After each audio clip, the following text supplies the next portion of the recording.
Hello বন্ধুরা, আমি Sudip and welcome to ফিল্মিরিটেক বাংলা রিভিউ চ্যানেল, যেখানে পেড রিভিউ হয় না। তো আজকে আমরা একটা বাংলা সিনেমা নিয়ে আলোচনা করব। সিনেমাটার নাম হচ্ছে ভাগ্যলক্ষ্মী, যেটা এই সপ্তাহে রিলিজ করেছে। মুখ্য চরিত্রে অভিনয় করছেন ঋত্বিক, সোলাঙ্কি এবং এর পরিচালনা করেছেন মৈনাক ভৌমিক। তো এই পার্টিকুলার সিনেমাটা আমার কেমন লাগলো এইসব বিষয়ে থাকবে আলোচনা। দেখুন, প্রথমেই বলি যে মৈনাক ভৌমিকের রিসেন্ট কয়েকটা কাজ নিয়ে কথা বলি। বেশ ক্রিটিসাইজ হয়েছে এবং বলা হয়েছিল যে মৈনাক ভৌমিকের একটা 2.0 দরকার, একটা কামব্যাক দরকার এবং একটা গল্প দরকার, যেখানে আবার আমরা এরকম একটা পরিচালককে নিয়ে কথা বলবো যে একটা সময় দারুণ দারুণ কাজ উপহার দিয়েছে।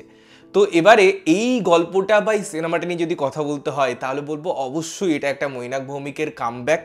এবং এরকম ডার্ক, এরকম ম্যাচিওর্ড, এরকম একটা সাবলীল গল্প বাংলার সিনেমাতে আমার মনে হয় খুব দরকার, খুব প্রয়োজন। এবং এরকম একটা ম্যাচিউরিটি নিয়ে যখন আমরা কথা বলবো, এরকম একটা অ্যাডাল্ট জোনকে যখন টাচ করার কথা বলবো, এরকম একটা ক্রাইম, এরকম ব্রুটালিটি বা এরকম অন দ্য ফেস কথা বলছে এরকম সিনেমার কথা বলবো, তখন অবশ্যই ভাগ্যলক্ষ্মীর কথা আসবে। তো যদি আমাকে এর গল্প বলতে হয়, বেসিক্যালি একজন দম্পতি বা একটা দম্পতি যাদের পারিবারিক জীবন বা একে অপরের সাথে সম্পর্ক ভালো, বাট আমি যদি ঋত্বিকের কথা বলি, তার চরিত্রটা একটা জার্নালিস্ট, সে অনেস্ট জার্নালিস্ট, এবং তার যে অনেস্টি বা তার যে রুলস আছে নিজের জীবনের প্রতি, সেটা নিয়ে কোথাও গিয়ে হয়তো সোলাঙ্কি একটু বিরক্ত প্রকাশ করে। তো তাদের জীবনে একটা ইনসিডেন্ট ঘটছে, এরপরে কি হয় এটা নিয়ে হচ্ছে সিনেমা। এটা যদি তোমাদের জানতে হয়, তোমরা অবশ্যই এই সিনেমাটা গিয়ে দেখো, বিকজ বছরের প্রথমেই এরকম একটা সিনেমা বাংলা ইন্ডাস্ট্রিকে একটা দারুণ পুশ দেবে, কারণ এই সিনেমাটা সেটা ডিজার্ভ করে।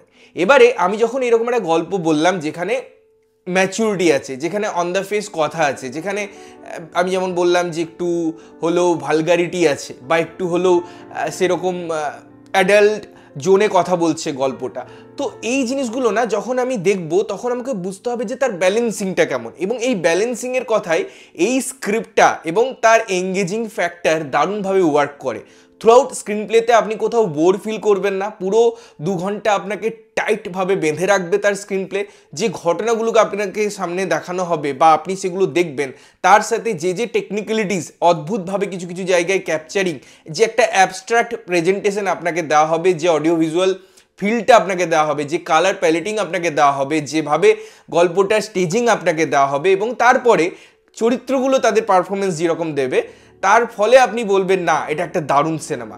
এবারে এরকম একটা গল্প নিয়ে কাজ করা ইটসেলফ খুব চ্যালেঞ্জের। সেখানে মৈনাক ভৌমিক কিছু কিছু জায়গায় তার নিজস্বতা রেখেছে, কিছু কিছু জায়গায় সে যেরকম গল্প সচরাচর বলে তার বাইরে বেরিয়ে এসে কথা বলেছে, এবং এই সব কিছু হয়েছে তার টেকনিক্যালিটিস, তার গল্পের লেয়ার, গল্পের ধরন এবং গল্পটা ইটসেলফ, এবং তার পাশাপাশি ওভারঅল যারা কাজ করেছেন এই সিনেমায় প্রত্যেকের কন্ট্রিবিউশনের জন্য এটা একটা ভালো সিনেমা। এবারে এই সিনেমারও যেমন দুটো হাফ আছে, দুটো হাফের মধ্যে আমি যদি কথা বলি, ফার্স্ট হাফটা আমার অনেক বেশি ভালো লেগেছে, কারণ সেখানে অনেক এঙ্গেজিং ব্যাপার ছিল, অনেক জায়গা ছিল যেগুলো খুব সুন্দর, খুব স্মার্টভাবে প্রেজেন্ট করেছেন পরিচালক। সেকেন্ড হাফে গিয়ে কোথাও কোথাও একটু সেই ব্যাপারটা মিসিং হয়ে যায়। যে ক্লাইম্যাক্সটা আছে সেটা প্রেডিক্টেবল হয়, কিন্তু তার সত্ত্বেও যেহেতু গল্পের মধ্যে চরিত্রের মধ্যে এত ভ্যারাইটি আছে, তাদের এন্ট্রিগুলো এত সুন্দর, তাদের যে চরিত্রায়ন আছে সেগুলো এত সুন্দর, তার ফলে আপনি ওই প্রসেসটা এনজয় করবেন, যেটা আমার মনে হয় খুব ইম্পর্টেন্ট। কারণ আমি যদি গল্পের ধাঁচের কথা বলি, গল্পের যে বাউন্ডারি আছে তার কথা বলি, সেই জায়গায় কিছু কিছু সময় হয়তো ভেঙে বেরিয়ে যাওয়া যায় না, কিন্তু আমাকে যদি সেই প্রসেসটা এঙ্গেজমেন্ট দেয়, সেই প্রসেসটা আমাকে যদি এনজয় করার মতো এলিমেন্ট প্রোভাইড করে, তাহলে আমি অবশ্যই সেটা ভালো সিনেমা বলি। তো এটা অবশ্যই তার জন্য একটা ভালো সিনেমা। এবারে আমাকে পারফরমেন্স নিয়ে কথা বলতে হবে।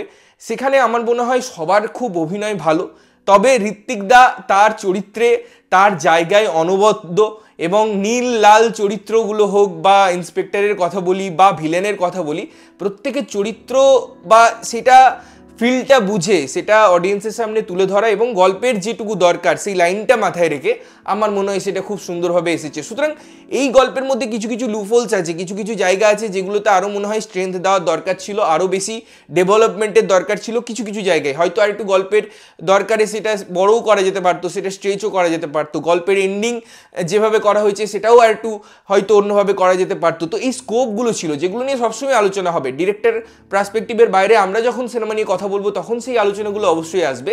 কিন্তু সিনেমাটি কিন্তু ওভারঅল আমার মনে হয় খুব ভালোভাবে কাজ করে, খুব ভালোভাবে ওয়ার্ক করে।